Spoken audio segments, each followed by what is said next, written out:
Hello વિદ્યાર્થી મિત્રો, મારું નામ સૌરભ ગોયલ છે અને આજે આપણે ચાલુ કરવા જઈ રહ્યા છીએ બેઝિક ઓફ સિવિલ એન્જિનિયરિંગ. બરાબર મિત્રો, basic of civil engineering semester 2 diploma second સેમેસ્ટરમાં આવે છે. બરાબર મિત્રો, કયા કયા સ્ટ્રીમ કયા કયા ડિસિપ્લિન છે જેને બેઝિક ઓફ સિવિલ એન્જિનિયરિંગ ભણવામાં સબ્જેક્ટ આવે છે ભણવા માટે. બરાબર મિત્રો, તો પહેલું સ્ટ્રીમ છે ઇલેક્ટ્રિકલ એન્જિનિયરિંગ, બીજું છે મિકેનિકલ એન્જિનિયરિંગ અને ત્રીજું છે ફેબ્રિકેશન ટેકનોલોજી. બરાબર મિત્રો, જે મિત્રો સિવિલ એન્જિનિયરિંગ નું ભણી રહ્યા છે, સ્ટડી કરી રહ્યા છે, એમને એક ક્વેશ્ચન થશે કે નામ છે sir basic of civil engineering, પણ આમાં સિવિલ માટે જ નથી, કેમ આવું? તો મિત્રો આમાં શું છે, basic of civil engineering, basic of civil engineering જે છે આપણા જે સબ્જેક્ટ છે, તમને હું એક્ઝામ્પલ આપું. આપણે સબ્જેક્ટ આવશે સર્વેઇંગ, બરાબર મિત્રો, બીજું આવશે બિલ્ડિંગ મટીરીયલ,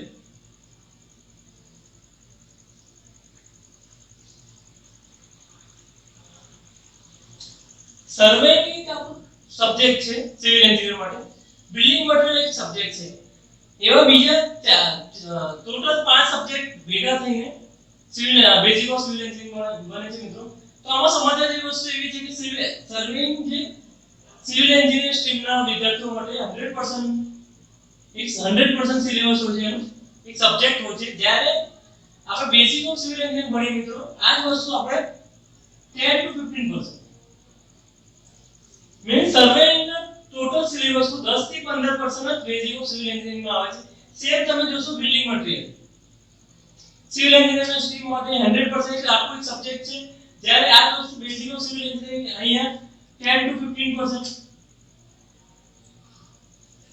બરાબર મિત્રો, તો આના નામ પરથી તમને ખબર પડશે બેઝિક શું છે, સિવિલ એન્જિનિયરિંગ નું બેઝિક છે. એવું નથી કે સિવિલ એન્જિનિયરિંગ માટે સબ્જેક્ટ નથી. બરાબર મિત્રો, પણ તમે એક એક સબ્જેક્ટ ડિટેલમાં ભણવાના છો, એના માટે આ સબ્જેક્ટ નથી આવતું તમારા માટે. શું થાય છે મિત્રો, એક વસ્તુ સમજીએ આપણે. જ્યારે સાઇટ ઉપર સાઇટ હોય, કોઈ રોડની ફિલ્ડ છે, હા બિલ્ડિંગની ફિલ્ડ છે, કોઈ પણ ફિલ્ડ હોય છે, જ્યારે સિવિલ એન્જિનિયર નથી હોતો ત્યાં તો બહુ લિમિટેશન એવી આવે છે કે બહુ ફિલ્ડમાં એક કે બે વેકેન્સી સિવિલ એન્જિનિયરિંગ હોય છે. ત્યારે સિવિલ એન્જિનિયર જો જોબ પર ના હોય કે બીજા કોઈ પણ કારણસર સિવિલ એન્જિનિયર ના હોય, તો જે સ્મોલ થિંગ જે બેઝિક છે એ બીજા કોઈ સ્ટ્રીમના મિકેનિકલ કે ઇલેક્ટ્રિકલના માણસ કરી શકે, એના માટે એમને બેઝિક ઓફ સિવિલ એન્જિનિયરિંગ ભણાવવામાં આવે છે. બરાબર મિત્રો, આ હતું બેઝિક ઓફ સિવિલ એન્જિનિયરિંગ. હવે હું મારું ઇન્ટ્રોડક્શન આપી દઉં મિત્રો. હું ગ્રેજ્યુએટ સિવિલ એન્જિનિયર છું. બરાબર મિત્રો, મને 10 યર સાઇટ એક્સપિરિયન્સ છે વિથ 2 years ટીચિંગ એક્સપિરિયન્સ. બરાબર મિત્રો, તો હું આ સબ્જેક્ટ તમને ભણાવવા જઈ રહ્યો છું બેઝિક ઓફ સિવિલ એન્જિનિયરિંગ. તો બેઝિક ઓફ સિવિલ એન્જિનિયરિંગ ચાલુ કરતા પહેલા આપણે એનું સિલેબસ જોઈએ, શું છે સિલેબસ. એના પછી નેક્સ્ટ લેક્ચરથી આપણે જોઈશું શું છે આપણું બેઝિક ઓફ સિવિલ એન્જિનિયરિંગ. બરાબર મિત્રો, તો વિદ્યાર્થી મિત્રો આપણે ચાલુ કરીએ એનું સિલેબસ. શું સિલેબસ છે એ જોઈએ. યુનિટ 1 છે સર્વેઇંગ. બરાબર મિત્રો, યુનિટ 1 સર્વેઇંગ છે. યુનિટ 2 સિવિલ એન્જિનિયરિંગ ડ્રોઈંગ છે. યુનિટ 3 કન્સ્ટ્રક્શન મટીરીયલ છે. યુનિટ 4 આના પછી જોઈશું મશીન્સ વિશે, ફાઉન્ડેશન ઓફ મશીન. બરાબર મિત્રો, તો આ 3 યુનિટ છે. આ યુનિટમાં કયા કયા એનું કન્ટેન્ટ શું છે, શું ટોપિક આપણે ભણવાનું છે. તો પહેલું છે સર્વેઇંગ અને લેબલિંગ. બરાબર મિત્રો, સર્વેઇંગ અને લેબલિંગ શું છે?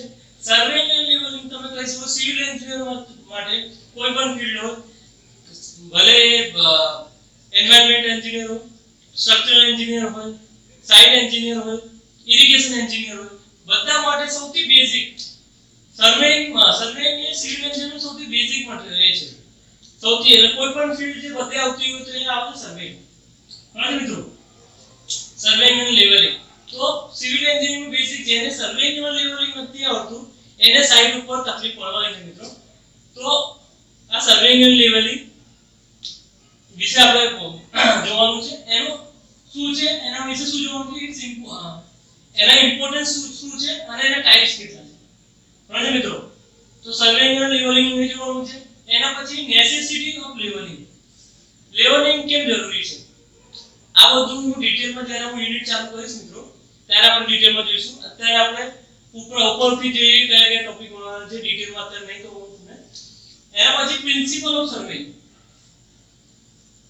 સર્વેઇંગના બે પ્રિન્સિપલ છે. એક છે હોલ્ડ ટુ ધી પાથ અને સેકન્ડ છે કે કોઈ પણ આપણે પોઈન્ટ લેવું હોય તો લિનિયર એનો મેઝરમેન્ટ કંટ્રોલ પોઈન્ટ બે કંટ્રોલ પોઈન્ટ જોઈએ એનું મેઝરમેન્ટ માટે. તો એ બે એના પ્રિન્સિપલ છે. ત્રીજું instrument tool use for survey and level. કોઈ પણ સર્વે આપણે કરવું હોય તો કયા કયા ઇન્સ્ટ્રુમેન્ટ યુઝ થાય. જેમ પહેલાના જમાનામાં કંપાસ યુઝ થતું હતું, હવે ટેપ યુઝ થાય છે. ટેપમાં પણ 3 થી 4 પ્રકાર છે મિત્રો. તો એ બધા એના ઇન્સ્ટ્રુમેન્ટ અને ટૂલ્સ છે. એના પછી છે various method to finding field survey method. કઈ મેથડ છે સર્વે ની? તો તમે જોશો સ્ટેપ મેથડ આવે છે મિત્રો, પછી રેસિપ્રોકલ મેથડ, અલગ અલગ મેથડ છે. કઈ મેથડ થી તમે સર્વે કરી શકો છો. એના પછી ચેન અને કંપાસ સર્વે. બરાબર મિત્રો, ચેન અને કંપાસ સર્વે. એના પછી છે preparation of contour sheets plan using survey data. તમે કોઈ પણ સર્વે કરીને લાયા હોય, સમજો કે ગ્રાઉન્ડ છે એનું મેઝરમેન્ટ કરીને લાયા હોય, એ મેઝરમેન્ટ થી તમે ડ્રોઈંગ ઉપર કેવી રીતે એનું એ કરશો એના વિશે જોઈશું. એના પછી પ્રોસિજર ઓફ લેવલિંગ.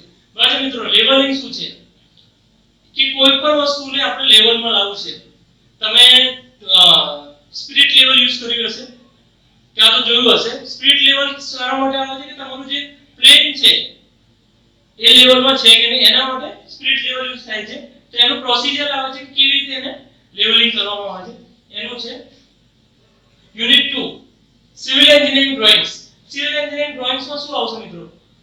પ્લાન આવશે, સેક્શન આવશે, એલિવેશન આવશે. એ બધું તમને ડિટેલમાં આવશે. પ્લાન શું બતાવશે તો ટોપ વ્યૂ બતાવે છે, એલિવેશન શું બતાવે છે તો ફ્રન્ટ વ્યૂ બતાવે છે, અને સેક્શન શું બતાવે છે કોઈ પણ વસ્તુને કટ કરીને શું એનું ઇન્ટિરિયર એ છે એ બતાવશે. બરાબર મિત્રો, તો એમાં ડ્રોઇંગ સિવિલ એન્જિનિયરિંગ ડ્રોઇંગમાં આવશે. એના ટાઇપ્સ ઓફ બિલ્ડિંગ ડ્રોઇંગ્સ, કયા કયા બિલ્ડિંગ ડ્રોઇંગ્સ છે એ ટાઇપ્સ આવશે. Abbreviation, short form. એબ્રિવિએશન શોર્ટમાં કહેવાય કોઈ પણ આપણે વસ્તુને શોર્ટમાં લખીએ કે જીકે લખીએ તો જનરલ નોલેજ. જનરલ નોલેજ નું શું છે શોર્ટમાં તો જીકે. તો એ એબ્રિવિએશન ગણાય મિત્રો. તો એબ્રિવિએશન આવશે. કન્વેન્શન આવશે, કયા કયા સાઇન આપ્યા છે, અને કન્વેન્શન એ સિમ્બોલ આવે છે. બરાબર મિત્રો, building bylaws for planning of residential. Building bylaws for planning of residential and industrial building. કયા કયા લો છે બાયલો? સમજો કે તમારે કોઈ બિલ્ડિંગ બનાવવી છે, બાજુમાંથી રસ્તો જાય છે, તો ઓફસેટ કેટલું છોડશો તમે? ચારો બાજુ. રાઈટ મિત્રો, તો એના માટે લો આપેલા છે કે સેટબેક ડિસ્ટન્સ કેટલું આપશે. એના માટે અલગ અલગ બિલ્ડિંગ, રેસિડેન્શિયલ બિલ્ડિંગ અને ઇન્ડસ્ટ્રીયલ બિલ્ડિંગ માટે લો આવે છે. એના પછી planning of simple residential industrial building. તો એ પ્લાનિંગ વિશે આપણે જોઈશું કે સિમ્પલ રેસિડેન્શિયલ બિલ્ડિંગ અને ઇન્ડસ્ટ્રીયલ બિલ્ડિંગમાં કયા કયા એસેન્શિયલ પોઈન્ટ છે કે એના આપણે એ જોઈને જ આપણે પ્લાનિંગ કરી શકીએ મિત્રો. એના પછી છે કન્સ્ટ્રક્શન મટીરીયલ. બરાબર મિત્રો, કન્સ્ટ્રક્શન મટીરીયલ નામ પરથી તમને ખબર પડશે કે જે મટીરીયલ કન્સ્ટ્રક્શનમાં યુઝ થતું હોય એ મટીરીયલને તમે કહી શકો કન્સ્ટ્રક્શન મટીરીયલ. બરાબર મિત્રો, common construction material such as cement, brick, stone, timber, steel and concrete. બરાબર મિત્રો, cement, concrete, brick, stone. Generally તમે જોશો આજના મોડર્ન જમાનામાં સિમેન્ટ, કોન્ક્રીટ, બ્રિક આ ત્રણ વસ્તુથી મોસ્ટ ઓફ ધી તમે કહી શકો 80 to 90% કન્સ્ટ્રક્શન થાય છે. સિમેન્ટ, બ્રિક અને કોન્ક્રીટ આ ત્રણથી થાય છે. રેર તમને ચોથું સ્ટીલ પણ આવશે. તો ચાર મટીરીયલ થી તમારું કન્સ્ટ્રક્શન થતું હોય છે. બાકી સ્ટોન અને ટિમ્બર જ્યાં સ્કેર્સિટી હોય કોઈ પણ મટીરીયલનું કે તમને બ્રિક ઈઝીલી ના મળતી હોય, સિમેન્ટ ઈઝીલી ના મળતો હોય, કોન્ક્રીટ ના ઈઝીલી ના મળતો હોય, તો ત્યાં તમારું સ્ટોન અને ટિમ્બર યુઝ થાય. જેમ તમે રાજસ્થાનના એરિયામાં જશો તો ત્યાં માઉન્ટેન્સ વધારે છે, તો માઉન્ટેનના એરિયામાં સ્ટોન ઈઝીલી અવેલેબલ હોય છે, તો તમને ત્યાં કન્સ્ટ્રક્શન સ્ટોનનું દેખાશે મિત્રો. બ્રિક આપણે જનરલ ગુજરાતી ભાષામાં બ્રિકને ઈંટો જે હોય ઘરની ઈંટોને બ્રિક કહેવામાં આવે છે મિત્રો. એના પછી property of each material and their acceptance standards. શું છે કોઈ પાછળના મટીરીયલ છે એની શું પ્રોપર્ટી છે, એના એક્સેપ્ટન્સ ક્રાઇટેરિયા શું છે, એના પર અલગ અલગ ટેસ્ટ કરવામાં આવે છે. જેમ તમને કહું બ્રિક ઉપર ફિઝિકલ ટેસ્ટ કરવામાં આવે, પછી તમારે એબ્સોર્પ્શન ટેસ્ટ કરવામાં આવે, ડાયમેન્શન ટેસ્ટ કરવામાં આવે. આ બધા ટેસ્ટ કરીને સ્ટાન્ડર્ડ એક ફિક્સ થયેલું છે. IS standard BIS bureau of Indian સ્ટાન્ડર્ડે સ્ટાન્ડર્ડ ફિક્સ કરેલા છે કે આટલા સુધી તમે ટોલરન્સ એ ચલાવી શકો. આના પછી જે ટોલરન્સ ની અબવ કે એ જતું હોય, એની ઉપર જતું હોય તો એ રિજેક્ટ થાય છે. તો એના એક્સેપ્ટન્સ સ્ટાન્ડર્ડ છે મિત્રો. એના પછી quality parameters of material, estimation and costing for simple structure. બરાબર છે મિત્રો. એસ્ટિમેશન એન્ડ કોસ્ટિંગ, જો તમે સિવિલ એન્જિનિયર હો તો તમને આગળ એના પછી ત્રીજા કે ચોથા સેમેસ્ટરમાં જોવા મળશે કે એસ્ટિમેશન એક સેપરેટ સબ્જેક્ટ આવે. એસ્ટિમેશન એન્ડ કોસ્ટિંગ શું છે મિત્રો? સમજો કે આપણે જોઈએ કે ઇલેક્ટ્રિકલ અને મિકેનિકલ પોઈન્ટ ઓફ વ્યૂ જોઈએ તો કોઈ પણ તમને ઘર બનાવવું છે કે તમે તમારું ઘર બનાવવા માંગો છો, તો સૌથી પહેલા તમે શું જોશો? તમારું બજેટ શું છે. બજેટ માટે શું કરવું પડશે? એનું મેઝરમેન્ટ કરવું પડશે. એ બધું ડિટેલ કરીને એક તમારું એસ્ટિમેટ કાઢવું પડશે કે ભાઈ આ તમારું આ છે, આમાં આ ડિઝાઇન રહેશે, આની અંદર તમારે વિન્ડો આવી રાખવી છે, ડોર આવી રીતે રાખવું છે, અંદરનું ઇન્ટિરિયર કેવી રીતે કરવું છે. તો એ બધા પરથી એસ્ટિમેટ નીકળશે. એસ્ટિમેટ પરથી તમારું કોસ્ટિંગ નીકળશે. બરાબર મિત્રો. તો તમારું બજેટ પ્રમાણે એ સેટ થાય છે કે નહીં થતું, એ જોવા માટે એસ્ટિમેશન અને કોસ્ટિંગ કરવું પડે. બરાબર મિત્રો. તો આ હતા આપણા યુનિટ 3.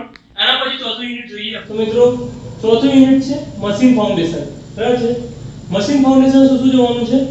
તો ક્રાઇટેરિયા ફોર મશીન ફાઉન્ડેશન. પહેલું શું છે? ક્રાઇટેરિયા શું છે મશીન ફાઉન્ડેશનના? Provision four foundation design, consideration in machine foundation. Design કરવા માટે કયા કન્સિડરેશન આપણે કરવાના છે એનું પ્રોસિજર છે.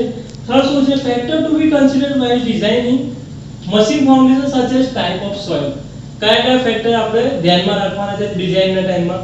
લાઈક એક્ઝામ્પલ આપેલું છે સોઇલ, કેવી સોઇલ પર કેવું ફાઉન્ડેશન કરવાનું છે, તો એના ફેક્ટર ધ્યાનમાં રાખવાનું છે. Design foundation for simple machine like lathe, compression press, universal testing machine, electrical power hammer. તો શું જોવાનું છે મિત્રો? કે design foundation for simple machine. કયા મશીન માટે કયા ફાઉન્ડેશન આવશે? લેથ માટે શું આવશે? કેમ કે જનરલી શું થાય છે મિત્રો? અલગ મશીન અલગ લોડ આપે છે. કોઈ વાઇબ્રેશન લોડ આપશે, કોઈ ઇમ્પેક્ટ લોડ આપશે. તો એ લોડ પ્રમાણે એનું ફાઉન્ડેશન ડિઝાઇન કરવામાં આવે છે. એના અલગ ફાઉન્ડેશન હોય છે. તો આપણે જોવાનું છે કયા મશીન માટે યુઝ થવાનું છે. આ બધા માટે એક કોડ છે બ્યુરો ઓફ ઇન્ડિયન સ્ટાન્ડર્ડ નું કોડ છે. BIS code of practice for machine foundation નું કોડ છે IS 2974 પાર્ટ 1 પાર્ટ 2. બરાબર છે. BIS bureau of Indian standard. તો એ BIS નું કામ શું છે મિત્રો?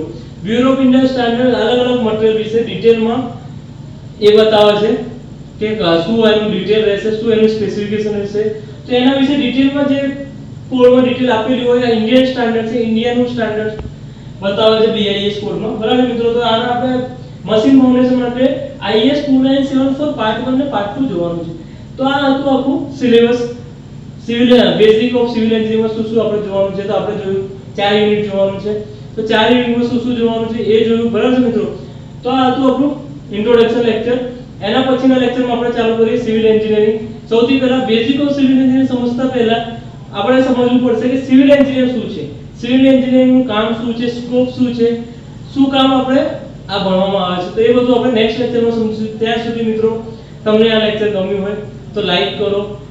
જો તમે પહેલી વખત ચેનલ પર આવ્યા હોય તો સબસ્ક્રાઇબ કરો અને તમારા ફ્રેન્ડને શેર કરો. તો અમે આવી જ રીતે બીજા એક્ઝામ્પલ મૂકતા રહીએ. તો ચાલો મિત્રો મળીએ નેક્સ્ટ લેક્ચરમાં.